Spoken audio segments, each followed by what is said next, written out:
Leader, captain, নেতা, MP এমনই তো হওয়া চাই, এমনই তো দরকার ছিল দেশের মধ্যে। কারণ আমাকে দেশটা আগায় নেওয়ার জন্য, উন্নত করার জন্য। দেশ স্বাধীন শেষকে 54-55 বছর হয়ে যায়। এর ভিতরে যত এমপি মন্ত্রী আছে কিভাবে শুধু নিজেরটাই বোঝে, নিজের কীভাবে টাকা পয়সা মানে যাই আসুক না গেলে যায়, সব কিছু জানে কীভাবে তারা আত্মসাৎ করতে পারে নিজেদের, মানে শুধু নিজেদের নিয়েই ভাবতো সবসময়। নিজেরা কী খাবে, নিজেরা কী পড়বে, ওটা নিয়েই ভাবতো। কিন্তু দেশের যে সাধারণ জনগণ কী খাবে কী না, ওইগুলো নিয়ে তখন কোনো চিন্তা ভাবনা ছিল না। কিন্তু হাসনাত আবদুল্লাহ কী করছে ভাই, সাধারণত খেজুর আসছে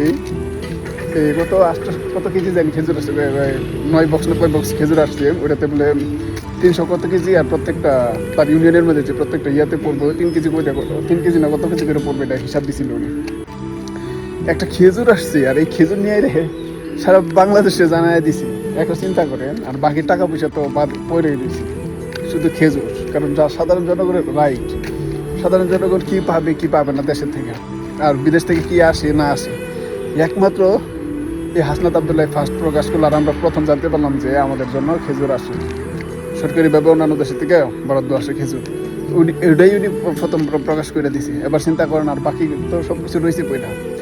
আর উনি যেভাবে এইসব পরিষ্কার করছে, প্রমাণ করছে, অন্যান্য এমপি মন্ত্রী তো আছে গুম হারাম হয়ে গেছে, ওরা তো একবারেই আছে হারাম হয়ে গেছে। কারণ হে যে বেটা সবার সামনে সব কিছু খোলামেলা করে কি সুন্দর দেখেন ক্লাস করে দিছে একবার, এট পাই টু পাই। মানে হের ইউনিয়ন, কতটা ইউনিয়ন আছে, কতটা চেয়ারম্যান আছে, কতটা মেম্বার আছে, সব কিছু, কতটা রাস্তা আছে, সব কিছু পাই টু পাই মানে লিস্ট করে কি সুন্দর ক্লাস।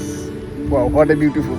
আসলে নেতা এমনই চাইছিলাম। আর ওনার কাছ থেকে যদি অন্যান্য যে সংসদ সদস্যরা আছে, মানে ওনার কাছ থেকে যদি শিখতে পারে আর কি, বাংলাদেশে ওয়ান অ্যান্ড অনলি একমাত্র হাসনাত আবদুল্লাহ পারবে যে দেশটার একটা মুড় ঘুরায় নিতে। তো হাসনাত আবদুল্লাহর জন্য অনেক অনেক ভালোবাসা, অনেক অনেক দোয়া।